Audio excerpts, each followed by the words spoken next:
so much for clicking on this video. This video is a bit of a trip down memory lane. I'm going to dig deep into the archives and have a look back at my running event history from about the past 8 to 10 years. So here is my running story.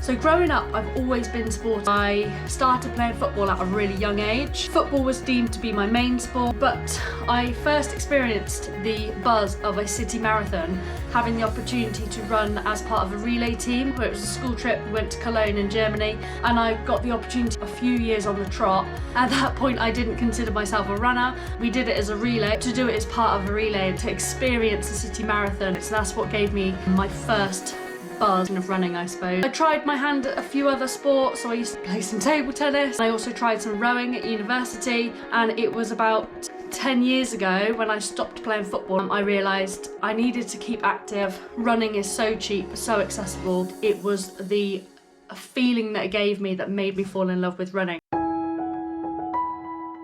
So 2013 was the year it first properly started for me as a runner. In 2012, London obviously hosted the Olympics, and I went there to watch the marathon. That's the first live running event I've ever watched. I said to myself, I'm going to go back in April 2013 to watch the London Marathon, and I dragged my mum along, and I was totally inspired. It was like my Disneyland, and I said to my mum, "Mum, I'm going to run this marathon next year," and she said, "I believe you." I'd been entering the ballot ever since I was 18 years old. Coincidentally, unfortunately, I got my first ballot place in 2013 for the 2014 London Marathon. So from there, when I got my ballot place, I entered a half marathon because the novice in me thought, well, I should probably run a half before I run a full marathon. So I entered the Bournemouth half because it had a special place in my heart. We used to go on holidays there as a family, and I wanted to break the elusive 2-hour half marathon barrier and really beat my dad when he ran a half marathon younger, and I finished in 1:35:03, and I was the 11th female in. I realised actually I'm not too bad at this running business, and I loved it. I remember my first song in the first kilometre being Jason Derulo, "In the Beginning." It was just a great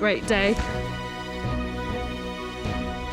So 2014 was the year I did my first London Marathon, and I juggled my final year of university with training for my first ever marathon. Even though I got a ballot place, I chose to raise money for Bloodwise, which was formerly Leukemia and Lymphoma Research, which I think now is Blood Cancer UK. My sister won't mind me saying that she was diagnosed with Hodgkin's lymphoma, which is a blood cancer, and I just felt like I wanted to do something, anything I could, to recognise and raise awareness of blood cancers. So I raised money with the help of my parents for Blood Cancer UK, or formerly Bloodwise, or formerly Leukemia and Lymphoma Research. I then ran the 2014 London Marathon in, of course, April. It was obviously the hardest run I'd ever done. I was really naive going into it. I remember at the expo, someone was being interviewed by the BBC, and they said, "What's your goal?" And they said, "My goal is not walk it." And I thought, of course it's not, it's to run the whole way. How naive I was. I started cramping at 18 miles. It was a fairly warm day. I'd never ever experienced the wall. I'd never experienced that marathon pain, and at about 18 miles through Canary Wharf, I was absolutely hating life. I finished in 3 hours, 22 minutes and 11 seconds, which of course was a PB. Any time would have been a PB for the marathon distance. I remember crossing the finish line feeling so upset that I was in so much pain and I never wanted to run a marathon again. With all the support from family and friends, and actually that elation and that relief of getting to the finish line, I fell in love with the buzz of it, and a week later I'd signed up for the 2015 London Marathon. I was fortunate enough to get a good for age place confirmed. It was my first good for age place, so I had to do it. Of course I had to do it with a good for age place. And it turns out I beat Michael Owen in my first ever marathon, so it was on the whole a really positive experience. I was aware that my parents were apprehensive about me getting my first marathon place in my final year of university. To be honest, the thought scared me as well, but it also excited me. There was absolutely no way I was going to turn down my first ballot place for the London Marathon. The structure and discipline of marathon training actually enabled me and facilitated me to get the degree that I did. Behind my degree facilitated my marathon training. They both complemented each other on reflection. So later that year in 2014, I graduated from Brunel University with a first class sports science degree. The marathon and the degree complemented each other and it was perfectly timed. Later in 2014, I ran the Great North Run. I went up to Newcastle for the weekend in Gateshead. I actually only had about a week's notice because my auntie had a spare place. So I snapped it up. I didn't train for this half marathon. It was hot, it was hilly. I came in 1:38, but it was a brilliant atmosphere. It reminded me of the experience of London Marathon, so loved the Great North Run. It's definitely one on my list to do again. And then I finished off the year in October with my first ever Oxford Half Marathon, and I finished that in 1:30:33, which was a 5-minute PB. I was really shocked at the time, and that's what made me think, oh, could sub 90 be on the cards for the following year? My first event in 2015 was the Blenheim OX5 run. It's the first time I'd done this event. It's a 5-mile run around the grounds of Blenheim. I ran for a friend's work team. 2 or 3 weeks later, I ran London. However, in that gap between, in my taper time, I injured my knee, and this is where 2015 went downhill. But I still ran London. I ran through the injury. At halfway, I was going to pull out, and a St John's ambulance person said, "Don't pull out, walk 2 miles and then make a call." They hadn't said that. If they'd have just pulled me from the race, I wouldn't have finished. I then walked and jogged the rest of the way, and I came in, I think, at 3:53. So it wasn't the best marathon. It was my second ever marathon. Hit with another bit of bad luck. I was knocked off my bike with a car on my way to work, and I broke my coccyx. I was out from running for a good 3 months. That summer, I went travelling Southeast Asia, and I regained my running confidence by running on sand, and I got back running in time for the Oxford Half, which is in October. All of my friends ran the year of 2015. That was really good to take part in that. In 2016, more of my friends got into their running, and I really enjoyed going to support 2 friends at the Silverstone Half Marathon in March. I was on standby because one of them had a bit of a niggle, so I was ready to run, but equally I loved spectating and supporting them. One of my best friends in April ran Brighton Marathon, and she did amazing. The sense of pride you get from supporting someone else to run a marathon is just insane. And then I went to watch Ben, as it turns out, run his first marathon in Gloucester. I think he got just under 5 hours. It was a really hot day, and he won't mind me saying I don't think he put the sun cream on, as he ended so sunburned. But what I loved about supporting my friend, I still got the buzz of a running event as if I was running myself. It was amazing to support and share their experiences on those days. My running year started in 2016 with the London Marathon in April.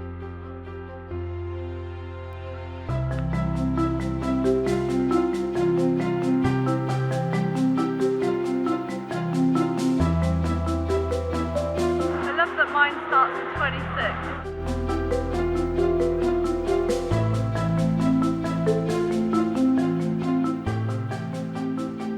It was the first marathon I truly enjoyed. I stuck with the 3:15 pacemaker until about 21 miles, and they slowly drifted ahead in front of me, but I managed to try and hold it, get to the end, and I came away with a PB, 3 hours, 19 minutes and 29 seconds. So I was really happy with that day. It was also my first marathon medal hat trick.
So I then rode my first ever bike or cycle event, and that was Classic Oxford. It was a 110-kilometre cycle. A work colleague and good friend persuaded me to do it with her. We just treated the day as a long ride with frequent picnic stops. But that proved to be really good preparation for my first ever sprint triathlon in June of 2016. I did the Blenheim Palace triathlon. It was a great experience, a brilliant learning curve for me. Actually, the first ever time I swam in open water was in that event. How naive I was. I knew I could swim in a pool, but I got in the water, I couldn't catch my breath, and I basically breaststroked the whole way. So 750-metre swim I did in about 18 minutes. Big hill up in T1. It was a 20k bike ride, and I did that in bang on 45 minutes. It was actually a 5.4k run, which I did in I think about 25 minutes. So I came in altogether in 1 hour 35. I loved the whole day. Blenheim's such a local place. I had lots of friends and family there to support. In the summer of 2016, I then went out to France with no experience whatsoever, and I cycled up the famous 21 hairpins of Alpe d'Huez. I remember buying a time chip, didn't know what to expect, cycled up the 21 hairpins, did that in about 88 minutes, which I don't really know if that's good or bad, but I didn't stop. It was so hot, even up towards the village of Alpe d'Huez, that as I was looking down, pushing down on my pedals, sweat was collating in my sunglasses.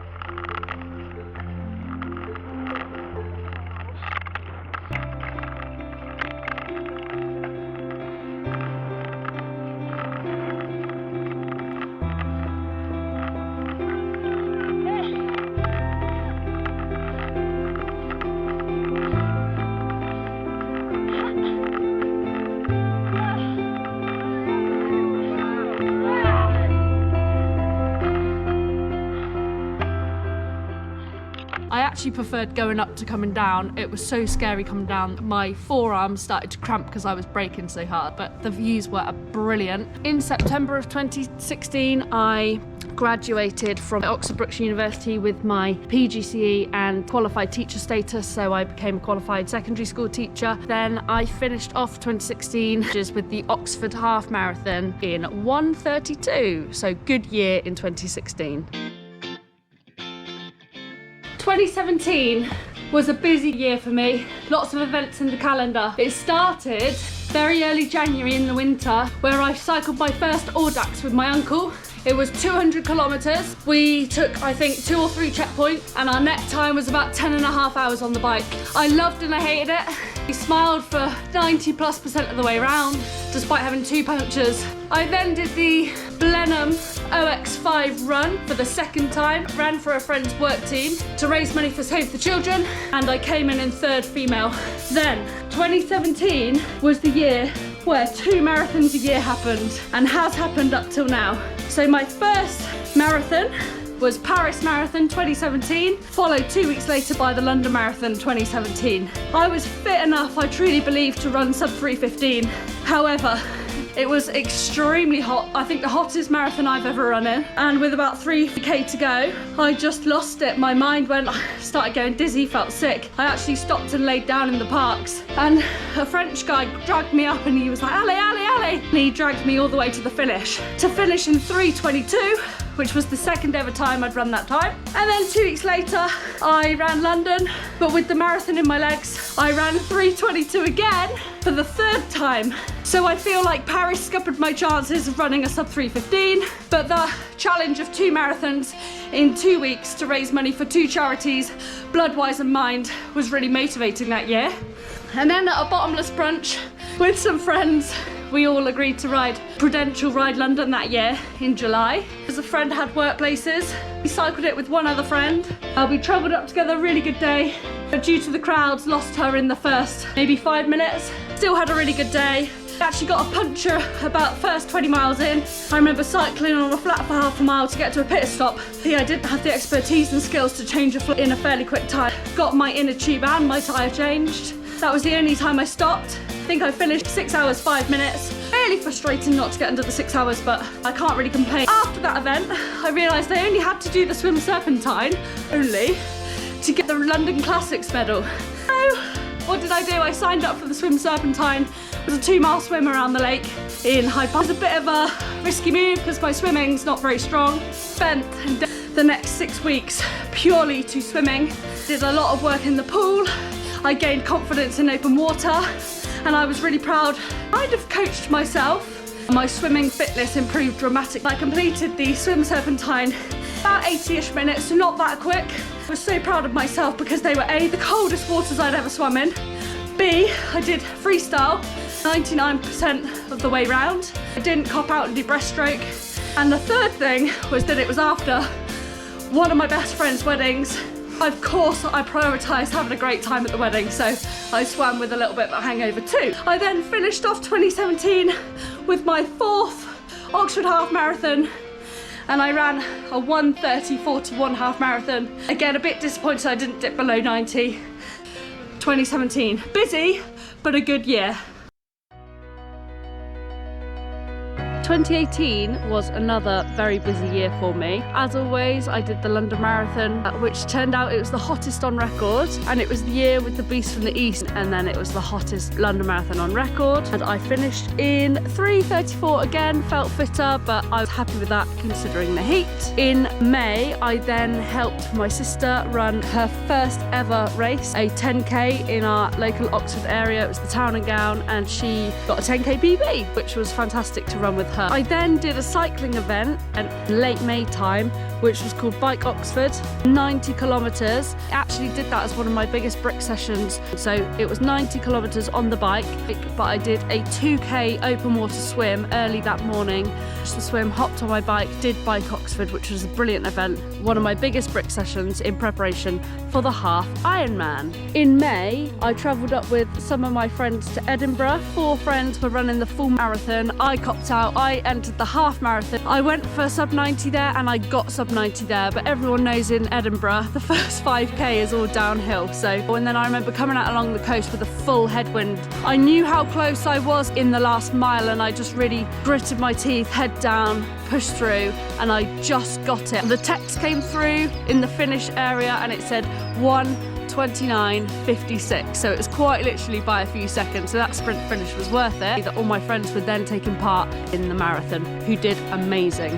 The next thing on the agenda in 2018 was the half Ironman that I did, and Staffordshire 70.3. This was in June. I initially signed up for it in February of this year because I was suffering with a tibial stress fracture, which I think was my second stress fracture in my left shin. And I thought at that time, what could I do? I could swim and I could cycle. So I thought if I focus on that, that would be perfect prep for a half Ironman. What an experience it was. I'd prepped myself well with the open water swimming, and I was really proud of myself because again, swimming is not my confident discipline. It was choppy waters, but I relaxed. I did freestyle the whole way through. A bit frustrating on the bike. I felt myself holding back a little bit. I wanted to save my legs for the run. I also stopped a couple of times for ambulances to get by, so the bike was frustrating, and then the run is really where I felt my groove. I really felt like that was my thing. Felt strong on the run, and I think I did like a 1:40:1:45 half marathon. I was overtaking people, which was a great feeling, whereas on the bike people were overtaking me. I think I finished in 6 hours 1 minute, which was slightly frustrating not to dip under the 6 hours because I know I could have done. I had 2 main goals for this half Ironman. The first one was to smile across the finish line. The second one was to run across the finish line, and I did both. What a day, loved it. Later that year, I did a 1 mile time trial with Ben around the famous Bannister Trek in Oxford. I feel much fitter than I was then. Hello! Hello! And then I did Berlin Marathon, which was magical. To finish under, or I should say, past the Brandenburg Gate killer. I got 3:22 again for the 4th time. That number really starts to haunt me. But what a day, what a marathon. Felt like a fast course. The tarmac even felt bouncy, but I think that was just in my head. So although again, not the sub 3:15 marathon that I wanted, it was a brilliant weekend I spent with my parents in Germany, and I got on the plane again with another marathon major ticked off. Loved it. I then did the Oxford half, but I ran with a heavy cold. I got 1:30 again, 1:30:43 I think. And then I finished off the year celebrating my 26th birthday on the 26th of October and I obviously had to run 26 miles. This was a brilliant day. Different people joined me for different stints of the run, and I finished at my nan's house, which was lovely. Overall, it took about the whole day to do. I just celebrated by running the whole day. If you actually put all my times together, it was like 3:11. No, there were lots of breaks and lots of chatting and lots of eating cake in between. Best thing about that day was my godson was born at midday that day. It was the best 26th birthday present I could have got. So 2018, brilliant year. 2019 was a bit of a quieter year with 2 marathons. First one being London. It was a real love-hate run for me. I think it was my 6th London. I got my double hat-trick of medals that year, and I was going for 3:15. It was the first time I've really followed a rigorous program. I followed the advanced marathoning program by Pete Pitsfinger and Scott Douglas. I learnt loads. I learnt a lot about different types of runs. I really believe I was fit enough to do the sub 3:15, but it was a grit my teeth, as the marathon always is, and I finished in 3:21, so I was slightly disappointed, but I got my head down in that last mile to make sure I did not get 3:22 again. And then later in 2019, in October, I flew out to Chicago with Ben, and we ran Chicago Marathon. We ran together for about 10 miles before Ben pushed on. I actually came home with a PB, or 3:19.05. Again, I was slightly disappointed because I was going for 3:15 again and followed the advanced marathoning, the intermediate plan. Again, learnt loads. So I feel like I've been in 3:15 shape, but the perfect storm has never happened. It was extremely windy in Chicago, but I did get on the plane with a PB and another marathon major ticked off. So since I started doing the Oxford Half in 2014, 2019 didn't finish off with the Oxford Half for the first time because Chicago clashed with that half marathon day. So 2020 was of course the year of the COVID-19 pandemic, and we went into our first national lockdown.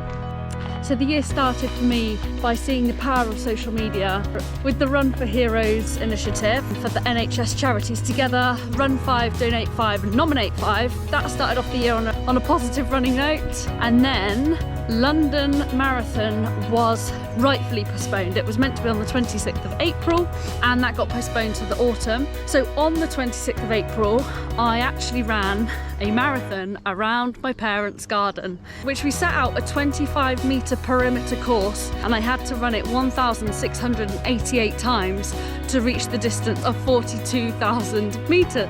So the idea of a garden marathon, the seed was planted to me by Anna, the runner from the running channel on YouTube. She did it earlier in lockdown. Totally thought it was a bonkers but brilliant idea. And then I was fueled by inspiration from Sir Captain Tom Moore. It was an amazing morning. I ran, jogged, limped my way around.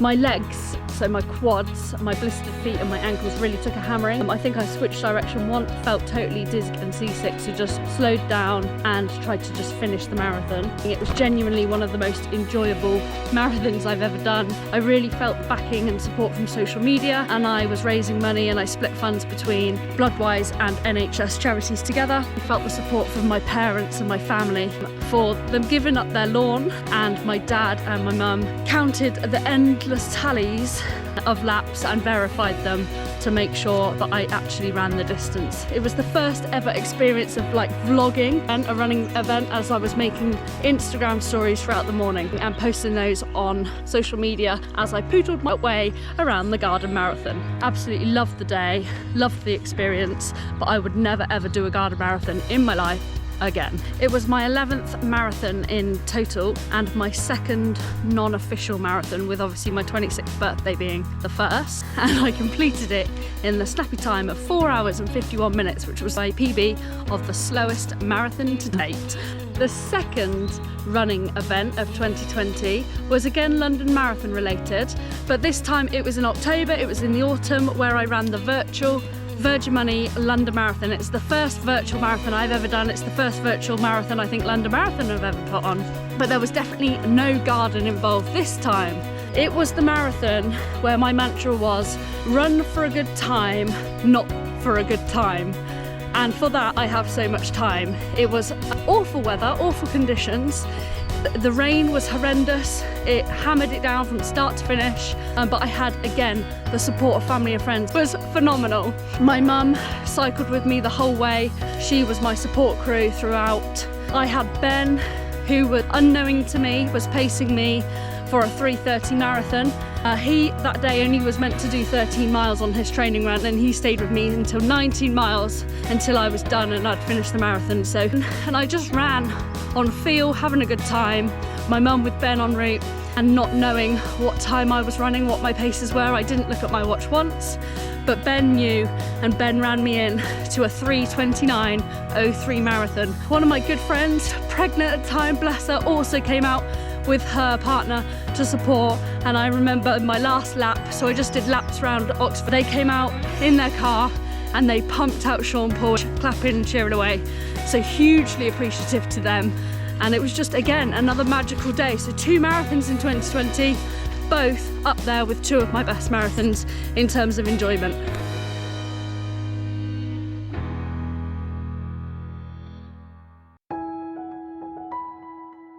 So 2021, current day, current year. I started the new year with some running focus goals. Obviously we're in lockdown number 3. The COVID pandemic is still going on. So gyms have been shut. I've had some running help and guidance from Purgy Performance, and of course Ben as well has helped me a lot. I've spent a solid 6 to 8 weeks training for the virtual Silverstone half marathon, which you'll have seen in the last video didn't go to plan, but that's okay. I'm looking forward to recovering from this hip injury and the big half where sub 90 is the goal, and then later on in 2021 the London Marathon is now in autumn, so I'm going to be training for a 3:15 marathon there. If you've made it this far into the video, big kudos to you. Huge thumbs up. Thank you so much for sticking with it. It's a bit of a waffly, long-winded trip down memory lane, but I really enjoyed making it. So thank you so much if you've got this far and watched all of it.